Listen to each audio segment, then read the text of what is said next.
Joe and I were talking about how what we'll do here. We're going to basically talk about some stuff and bounce things. You said you might be willing to read a bit from The Devils. Do you still want to do that? No, I've changed my mind. I could be persuaded if people are into that. You want to begin with that, or I can. Later? Okay. I can begin with that. I happen to have one with me. This is actually George's copy. He brought this with him. Blade itself, right? That was your first book. And in my case, I started selling little short stories to Galaxy and the magazine of fantasy and science fiction in 71, 72, for 6 years before I published a novel, before I worked up a nerve to do a novel. Did you have any sort of apprenticeship like that, where you were writing short stories and publishing them in anthologies, or did you go straight to, I'm going to do a gigantic 3-book fantasy trilogy? I mean, that would have been a ludicrous idea. You would obviously start with short stories, you'd prove your ability, you'd hone your craft, you'd make sure there was some market for what you were doing. Only a fool begin with a giant 3-book series. I've sort of, the joke's made itself. Really. Right.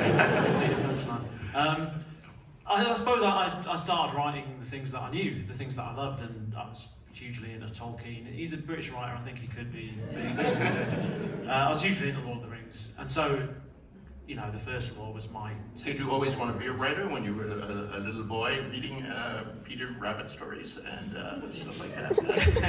I read those mostly as an adult. I came back to them on. No, I mean, I was a very keen reader. I was a very keen reader as a kid. I loved reading. My mum was an English teacher, and she, got me reading all kinds of relatively sophisticated things from a very early age. So I was a big reader, but I never thought to myself, I'm going to be a writer and that will be the thing that I do. I was vaguely interested. I had a lot of ideas for worlds. A very necessary skill for high fantasy. Absolutely, the key skill in many ways. I did a lot of that and read a lot of fantasy in my kind of teenage years. But it wasn't until I was, I guess, about 20, I'd just done a psychology degree, so I had no skills or education. So I thought, I'll teach myself touch typing. That was the skill I thought I'd learn to make myself marketable. And I thought in order to practice this skill, I would write the seminal reimagination of epic fantasy. Okay. That was how I started doing it. And that was the Blade itself? It was a very bad version of it. So, even worse. It was a very, very pompous, slow, classic kind of romanticised heroic adventure fiction. I don't even know how to describe it. It was the same scenes and the same characters, but in a much more classic sort of mould. And did you, at that time, have an agent or no editors? Did you send it out to people you met at conventions and get rejections, or was it immediately hailed as a great work of genius? That would be lovely. Here's $1 million. Not quite that. Yeah, publishing, in my experience, rarely does that kind of thing. I suppose. Sorry, remind me of the question. Did you have an agent? How did you sell that first book?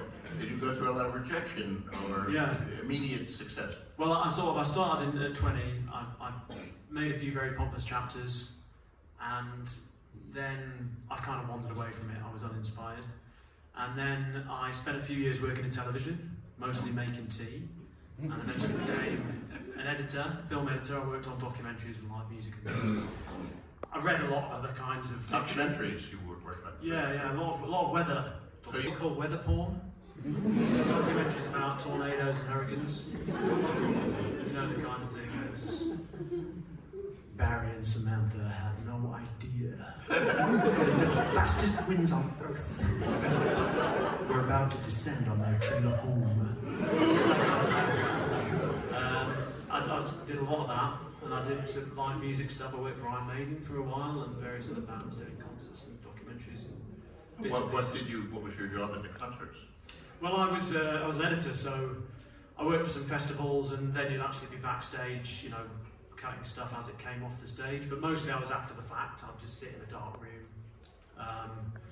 watching a screen on my own mostly.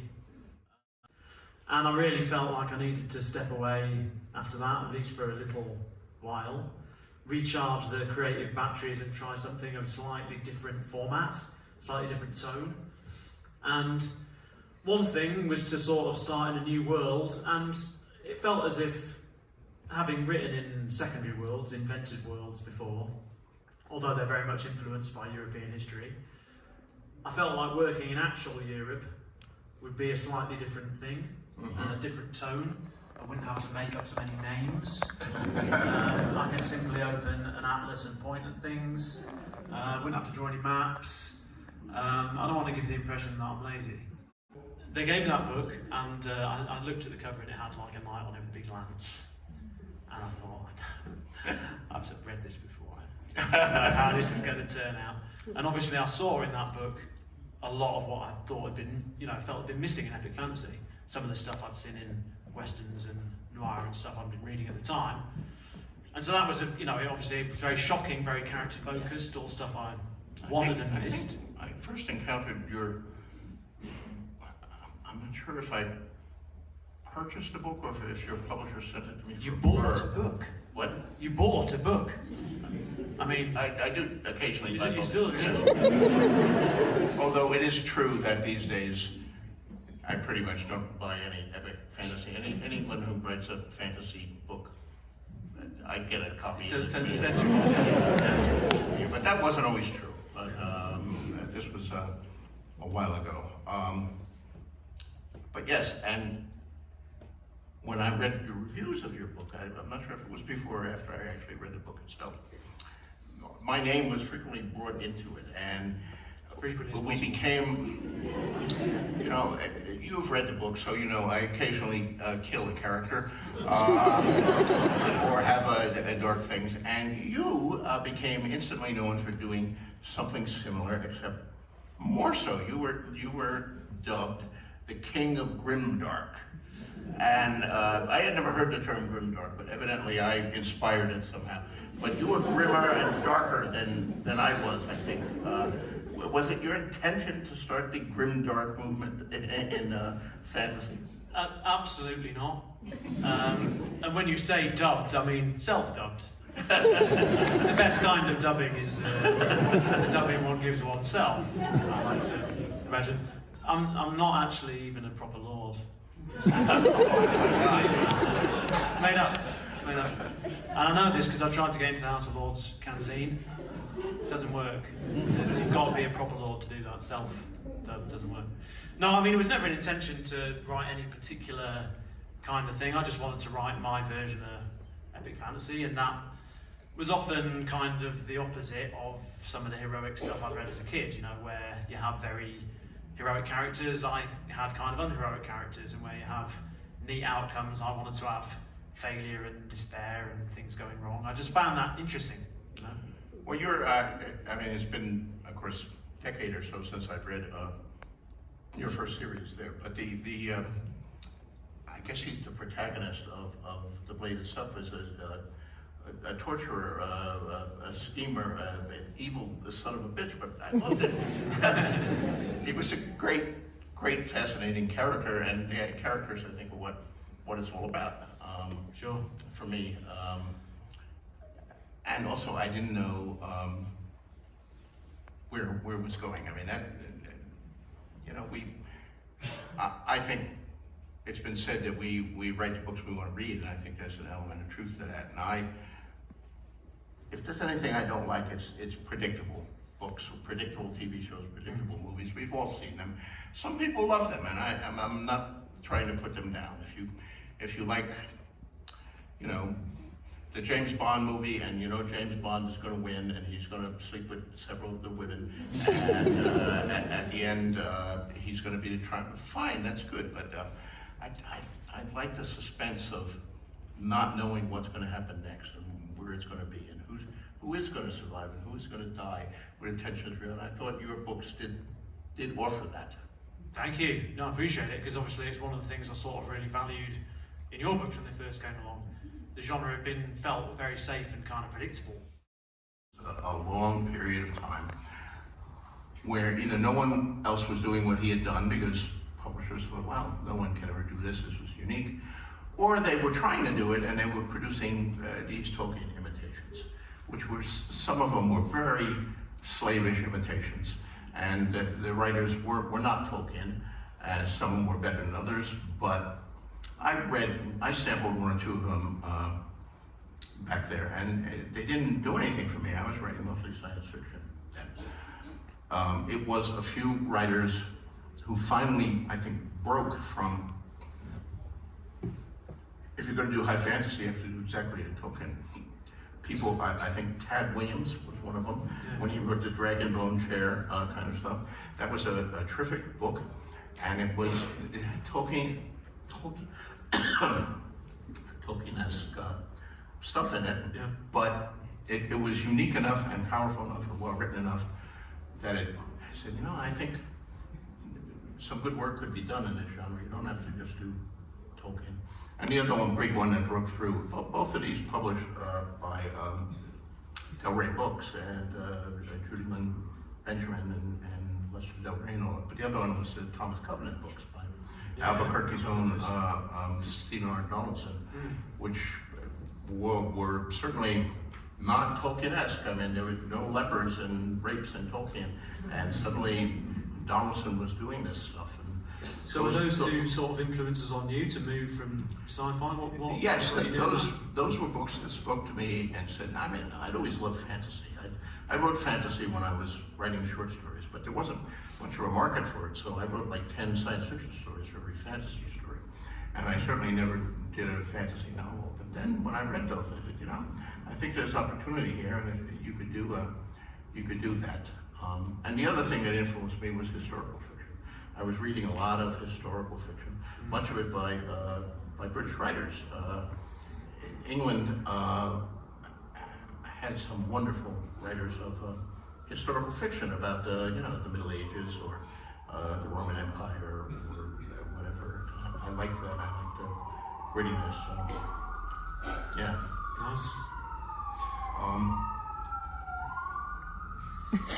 So here comes the cops. We said things that we perhaps should not say. Shall we open it to the audience? Is it that time to invite them in? Yes, would you like to hear some questions here? Have we got a roving microphone out there somewhere? If we do. Okay. Out in the inky blackness I can see one. So now I'm an old fart, so I'm not going to be able to hear most of the questions that we might have to repeat them or something like that. And just to warn you, because of my gigantic ego, George has kindly accepted that we won't be taking questions about A Song of Ice and Fire here tonight. We're going to focus mostly on me and my amazing qualities as a writer. We can go beyond the writing if you like, just the qualities as a man. Human. But yeah, so we'll try and avoid the Song of Ice and Fire questions we've all heard 1,000 times. Thank you. Hello. Hello, Joe. Hello. I have 2 questions for you. Was that an option? I don't remember. I don't know. But it's better to do it than to live with fear of it. So,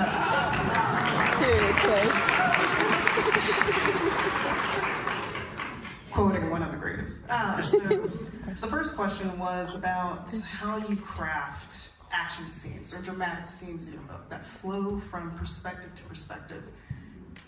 For me, it's just so captivating how you do it, and I'm wondering what your thought process is when you're trying to capture, for example, a fighting scene where someone might shoot an arrow, it lands, hits someone, maybe they die, maybe they don't, moves to whoever's slashing them from behind.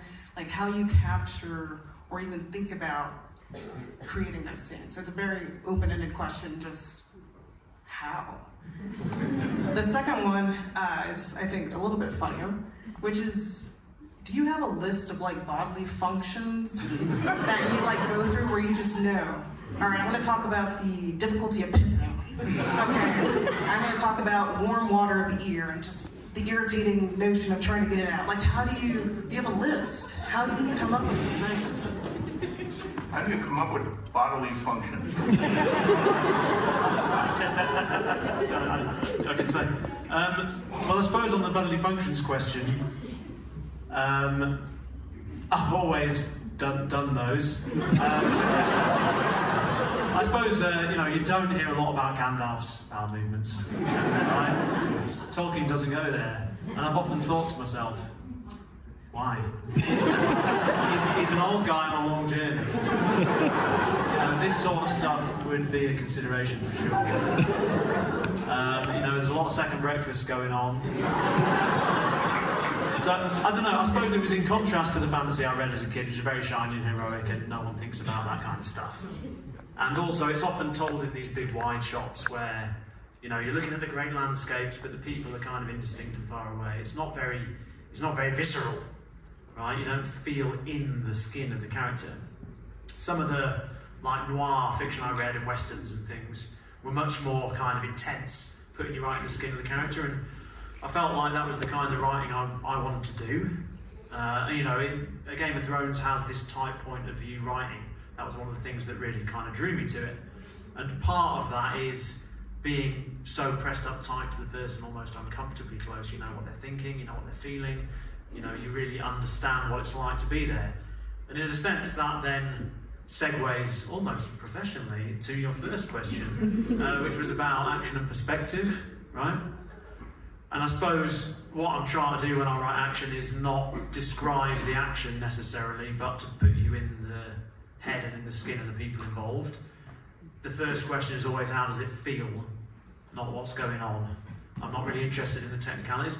If you're in the head of, or your point of view is a very skilled warrior who's seen 1,000 battles, then perhaps the techniques become part of the process because such a person would be thinking. But I'm more interested in the naive person, well, the bodily functions that occur as they try to face an action sequence. So I suppose that's the thing. With any part of the writing, I'm always trying to put the reader into the skin of the people, and that applies to everything.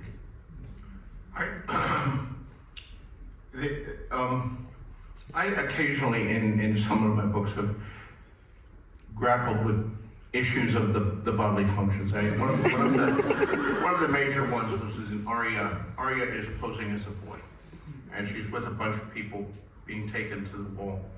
And Arya was a young girl, and she could pose as a boy to an extent. But I knew while writing it, there was going to come the issue where she has to go off into the woods and piss, and she's traveling with other people. So how am I going to handle it? And you can read the book and see how I did handle it. But there was an issue, but you don't, at least I haven't dealt with a lot of readers who say, I would really like more shit scenes. Nobody seems to care about that. But the thing that does gets brought up in reviews, gets brought up by readers.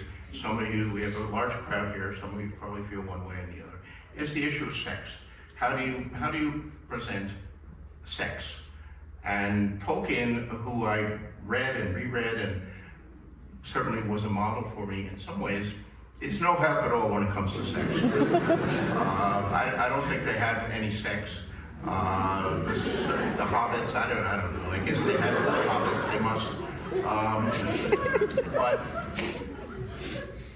you can read them. How do you deal with sex in yours? Did you wrestle with that issue?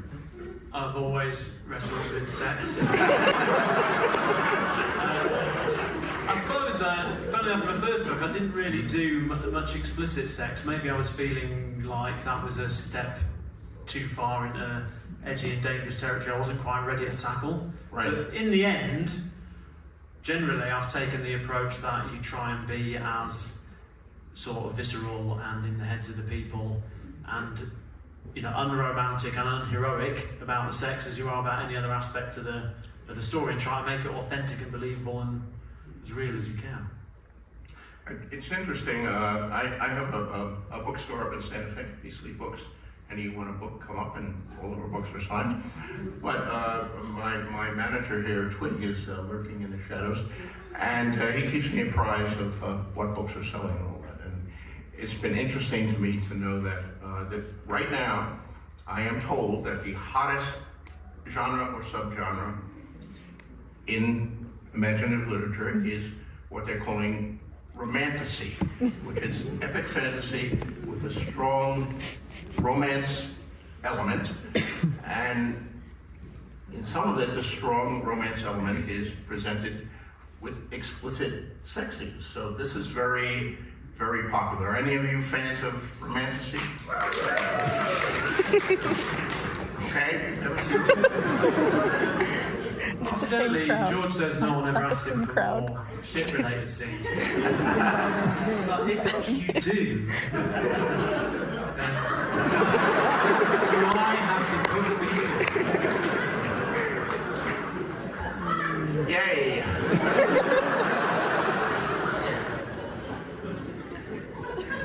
we had if you've seen Game of Thrones, the TV show, we had Hodor a couple months ago came to New Mexico, and he is a DJ from Belfast, Northern Ireland, and Christian there is his name, a great, gigantic guy, gigantic. And he wrote a book recently, which you know, was very annoying because I'm 13 years late on my book, and he wrote his in a single summer. But it's a memoir of what his life was like growing up as a gay giant in Belfast, Northern Ireland during the Troubles. But it also includes his whole experience as an actor and how he got into it, and his work on Game of Thrones. And it's like he got cast in a role, and he reports to do it, and the first thing that they put him through was the measurement and the attachment of his prosthetic penis, which was a really gigantic prosthetic penis. And what a way to begin an acting career. It's a very funny book. You know, if you get a chance, read Christian's book. What was the other? There was another question there beside the bodily functions. It was the action bit. Yeah. The action, yes. We've given her enough. She's had enough time. Joe has written an amazing fight scene. Fight scenes are hard. I think they're hard. But you do them well. One of my favorite historical novelists, Bernard Cornwell, who writes his Uhtred, Son of Uhtred series, fantastic battle scenes.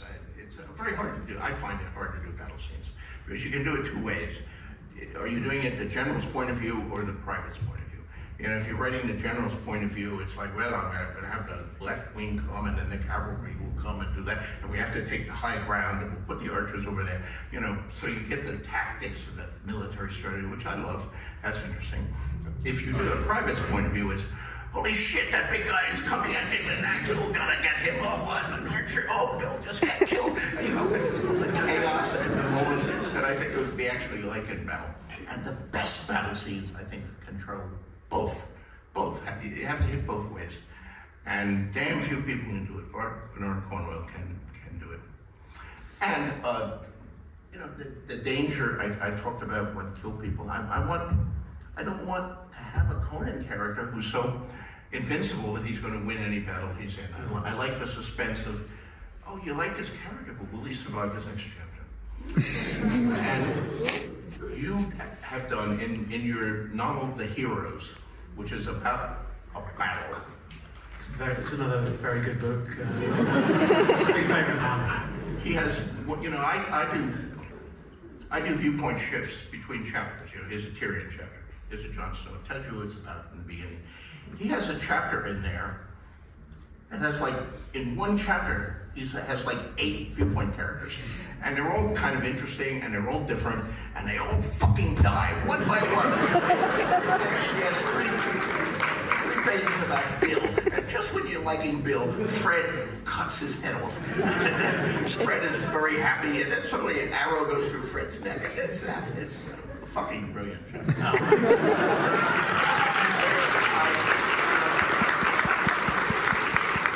I couldn't believe, you know, after Bill dies and then Fred dies, okay, you killed Bill, another chapter's Fred is dead too. Where did that come from? I don't know, I think that was just an attempt to sort of show the chaos and the organisation of a battle through a kind of mechanism that would link a lot of individuals together. Right. I think, you know, I love point of view writing and I love creating characters, and if I've got a talent, one thing I'm relatively good at is kind of creating a person quite quickly. which you know is something you obviously do as well. You're getting into the point of view and giving a sense of the unique person as fast as you can. Elmore Leonard's a writer I really admire. He just can do it like that. So it's amazing with a line of dialogue he can make a person, and so I love just kind of making these people and then just killing them. So what question? Let's have another question. Yes. Someone else here. Over there. Yes, it's right here. Oh, yeah. Okay, whoever, I don't care. Yes. First off, I just wanted to thank both of you for doing this on my birthday. Amazing. So We timed it that way. I mean, it could have been any day of the year. I figured it was on your calendar. George stole a little of my thunder because it was about the heroes. So the heroes, I'm a 25-year military veteran. The heroes is probably one of the most accurate representations of how soldiers at different levels of ranks think about like their station in life and what they're doing. And so my question was like, did you research any of that, or is that all just off the top of your head? Because when it, like any soldier asks me about books, I always say, read this one, because it's amazing. Oh, thank you.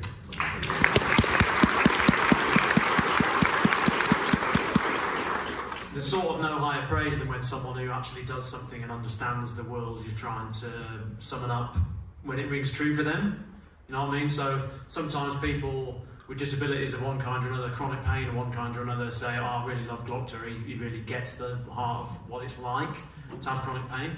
And so I suppose, yeah, similarly, if a guy who really intimately understands the military, if it rings true for him, then that's amazing. I think, you know, I've always read a lot of military history. Being an absolute coward myself, I have no experience on the battlefield, but I've read a lot of military history, and you know, I think the heroes was my attempt to sort of boil that down into a fictional form, and it was because a lot of the military history I read did differ so much from the fantasy presentation of warfare often. You know, the fantasy presentation of warfare is special boy leads a special charge and wins the day, quite often. Certainly it's that one guy will make the difference, that one sword stroke will make the difference. And I suppose it's all about glorious success and heroic action. And you know, my experience with military history, and also with, I studied psychology, as I said, and what I studied was human error and failure, and why systems fail and go wrong. And to me, battles are just as much about failure and incompetence and kind of people getting the wrong idea about something and then doing the wrong thing, as they are about glorious successes and you know, heroic actions. You've got both in there, but I've always been fascinated by the way that these weird little events and wrinkles of character can sort of flow out in this complex system of a battle to affect things in all kinds of unpredictable ways. So the heroes are just a sort of attempt to jam a more realistic take on human behaviour and the way a battle works onto a fantasy setting, I guess. And then it rings true for you is an amazing compliment. Thanks. A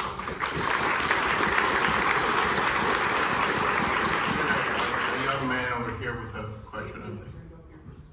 Hey, so a little more of a George question, but I'm curious on Joe's perspective on this too. So, George, in a lot of your works and a lot of the universes you've built, one of the things we've seen is collaboration with other artists, whether that's on Elden Ring or in the Wild Cards universe. My question is, how do you maintain your own identity, and what balance do you strike between that and trying to contribute to a bigger whole? Well, I did when I was a young writer. I knew a lot of other young writers who were, about the same age as me, and I was in writers' workshops with them and all that, and some of them were more successful than me, some were less. They had different strengths and all that, and as I got to know some of them and worked in writers' workshops and stuff with them, I succumbed to the idea of there was a lot of collaboration going around there in the late 60s, early 70s. And there were people who were better at me at certain things, and I tried to write with them in some cases, or just imitating them to see if I could do what they do. And I think collaboration can be very useful for a young writer when you're starting your career. You can learn a lot from other people. However, there also comes a point where you don't want to learn anymore from other people. Fuck those other people. You have your own voice, and you're going to do it your own way, and you know, you do that. But I met some writers who were friends of mine who became. Howard Waltrop, who was my oldest and dearest friend in the field, he died January of '24. But it was unique. Nobody in the world ever wrote like Howard Waltrop. His stories, and I've made 4 of them into little short movies now, and I'm going to do more. I couldn't write a Howard Waltrop story if my life depended on it. My mind doesn't work that way. I did try to write another writer I love, Jack Vance. I love Jack Vance. His fantasies were unique. They weren't Tolkien-esque. They weren't Robert E. Howard. Tolkien could never have invented Kugel the Clever or any of the other stuff. But I tried to write a series of Vance stories, science fiction stories, and with partial success. But I do think collaboration can be fun and can be useful. Have you ever collaborated with anyone? Fiction-wise, no. I mean, I've collaborated in terms of doing stories for kind of multi-author anthologies. Right. So and I suppose collaborating, because I've done a couple with you actually, haven't I? As an editor. But generally, I'm kind of a bit too difficult to work with. I think because I was an editor before, and part of being a TV editor is you kind of sit there like a plumber, you do what you're told, you do the job you're given. You might have lots of creative things, you might improve the work a lot, but it's never your work. And so in a way I became a writer so that on the other side of the scales I had something that was mine, that was really my vision entirely. And so with fiction, I think I'd always find it difficult. I've never come upon the project or the person that I wanted to collaborate with in that way. But I do a fair bit of screen stuff these days, and in that world, obviously, you're always collaborating with lots of different people, with directors and other writers, and I find that a great process, a fascinating process. You learn a hell of a lot when you're doing that kind of thing. So certainly collaborating in other fields, but in fiction, I don't know, I'm a little bit too jealous of the control to give it up. Yeah, it's fair. I mean, television and film are ultimately collaborative. I mean, you always have the director and the actors, and of course the studio will have executives, and they will give notes and all that. And you have to deal with all this, where some people do better than others. The hard part about collaborating is not so much them, but I find, I'm speaking only for myself here, not for Joe, is dealing with the other writers who, they're adapting your book or your story, and they hire someone else to do it, and there's a phrase that they empower this writer to, okay, take The Great Gatsby, but make it your own, And I don't want anyone to make The Great Gatsby their own. The book says Scott Fitzgerald, and I don't want. But I think I may be a minority on this case here, that other people don't mind that and all. But I don't think in most of the cases where a Hollywood screenwriter makes something their own, that they improve it. But I think the majority of cases it's the opposite. But what is happening with you and all of your books with television and film? When are we going to see HBO series or BBC series of the heroes or the devils? The problem with HBO is they've got this guy that I don't know if they've got any bandwidth left over. He's all these projects, hoarding them like Smaug. There's always stuff going on. There has been for years. We developed. I work with a guy called Tim Miller a lot, who's a director. And we started working on adapting the first law. It was 716 years ago now. It's about 12 years, and it's been set up in various different forms.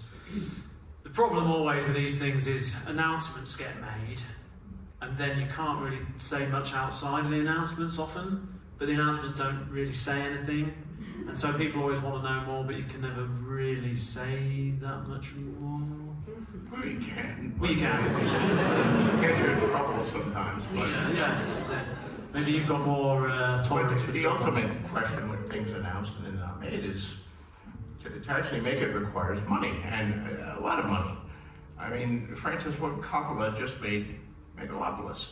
He'd been dreaming of this project. This was his dream project. He'd been dreaming of for 30 years, and no one would back it. And he finally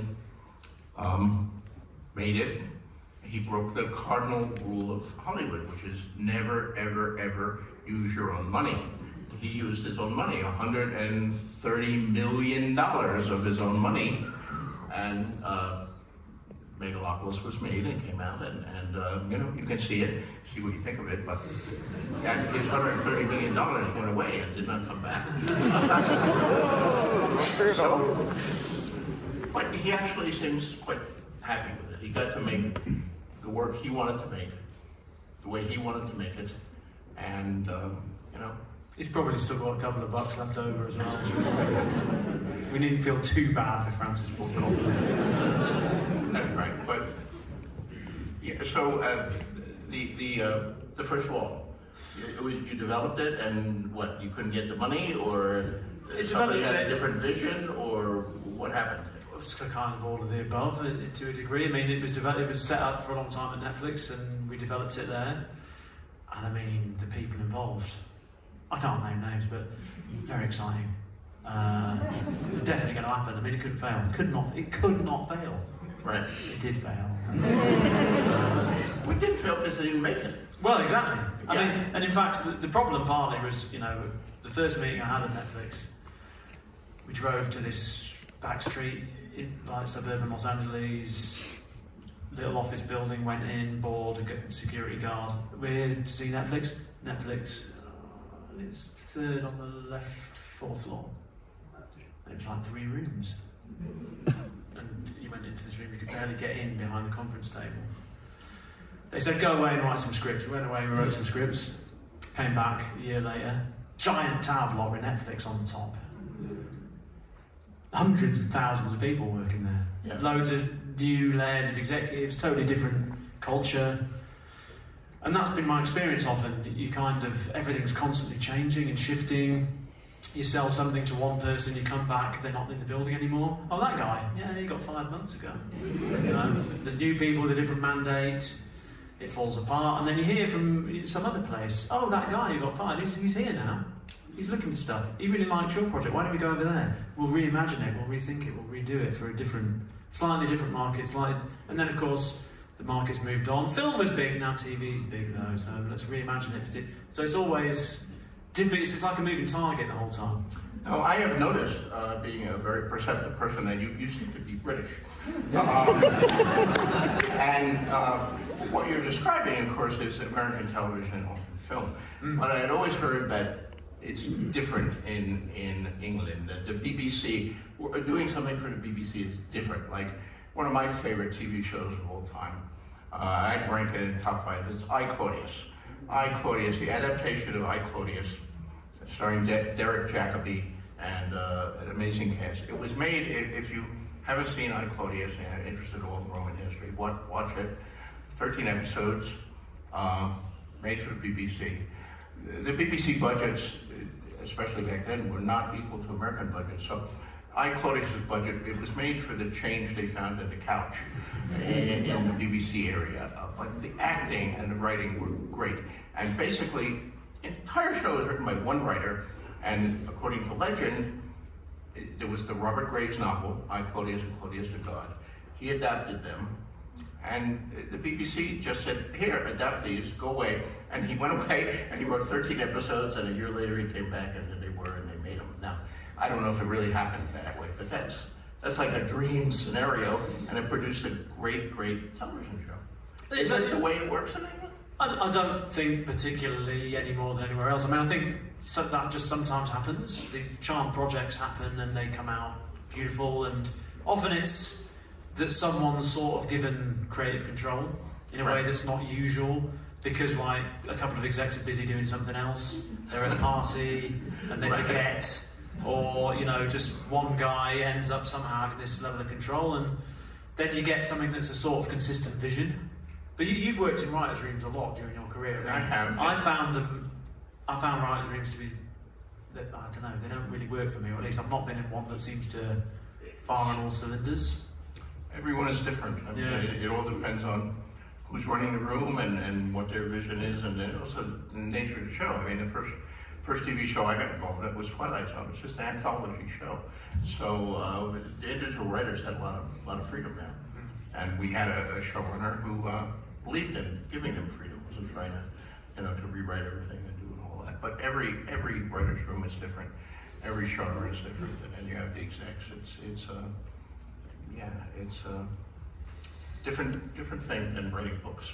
Writing books, I'm the god of Westeros, and you're the god of the devils and the heroes and all of the things, and you can do anything you want there, and your editor will make a suggestion which you can say yes or no to, right? Oh, it's lovely to have that power. Yeah, they say power corrupts, but I enjoy it a lot. Actually. How are we doing? Is anyone going to drag us off at some point? How much time do we have for questions and stuff? We'll take 2 more. Can we get the young man down here on the front row, because he's been very keen. Absolutely, definitely too young to read almost all the books. Never mind, one day. If you could, would you ever recommend, both of you, I'm saying, would you ever recommend one of your books to an 11 or 12-year-old kid? That's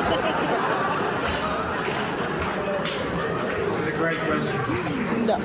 Asking for a friend. I've had 11 or 12 kids read my books. I had a signing once. I think it was in England, actually, quite a long signing.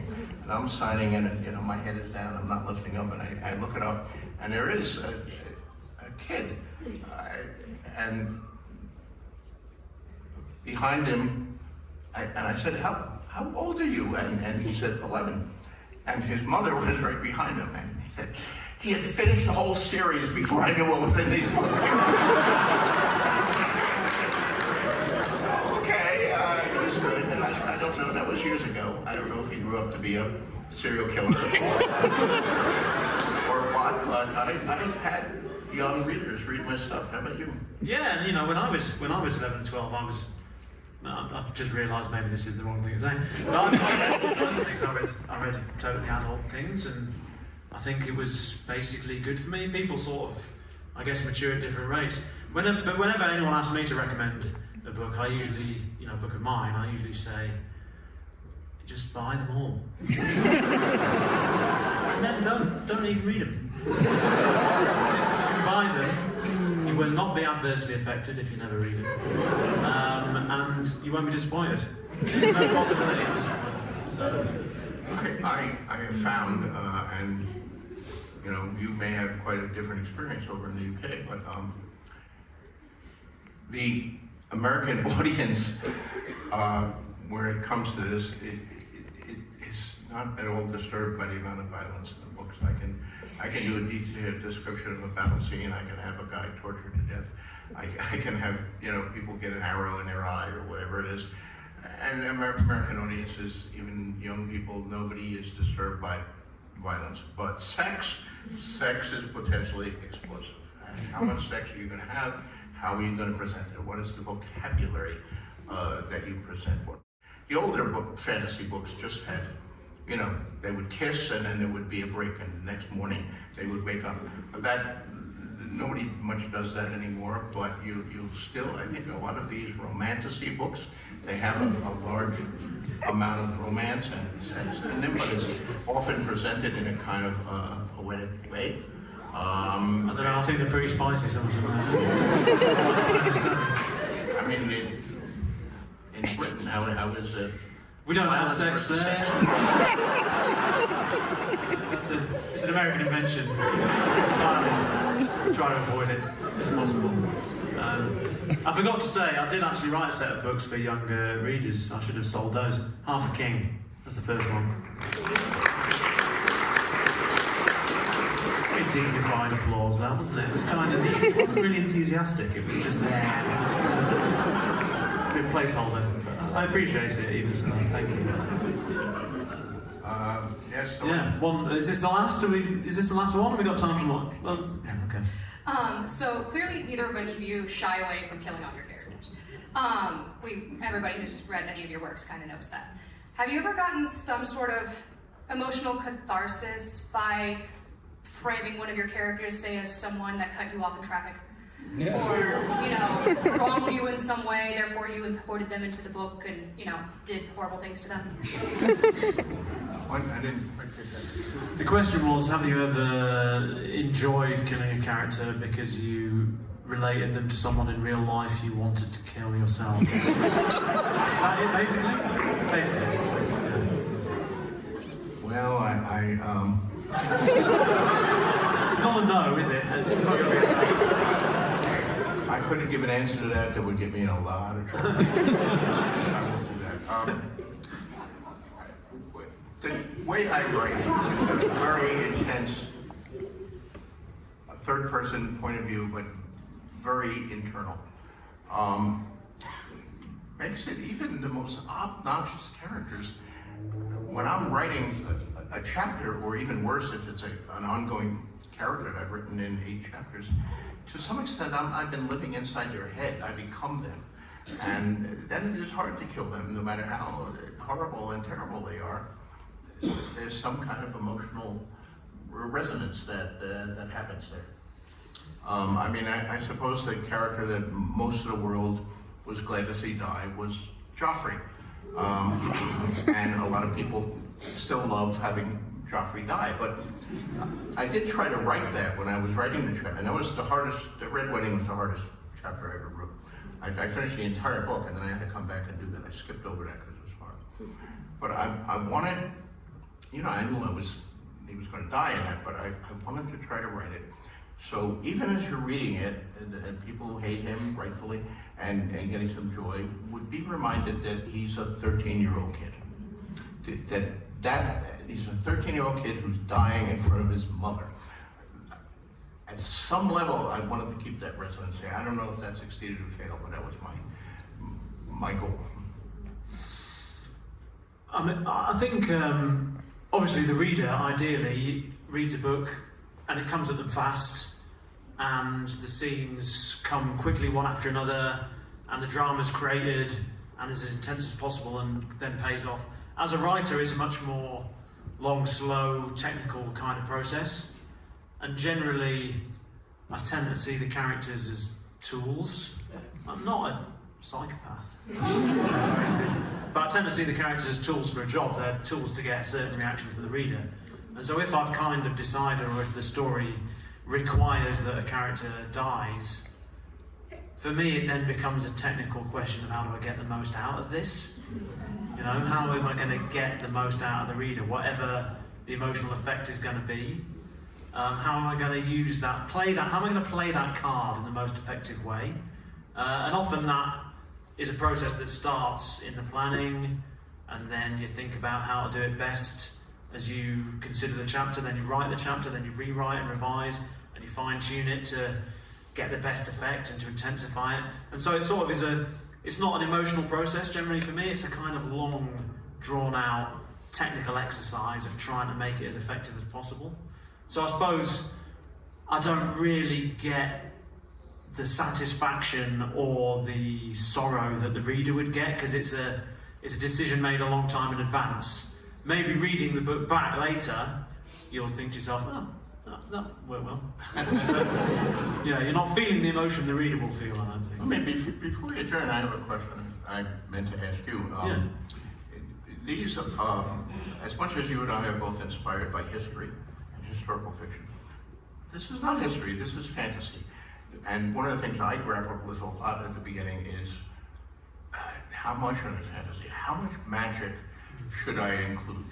Obviously, I did make the decision, which was not an easy decision. I had another writer friend who I discussed it with who convinced me, yes, include the dragons. Don't just make the dragon a heraldry on that, include real dragons, and that was a good decision. I'm glad I included the dragons.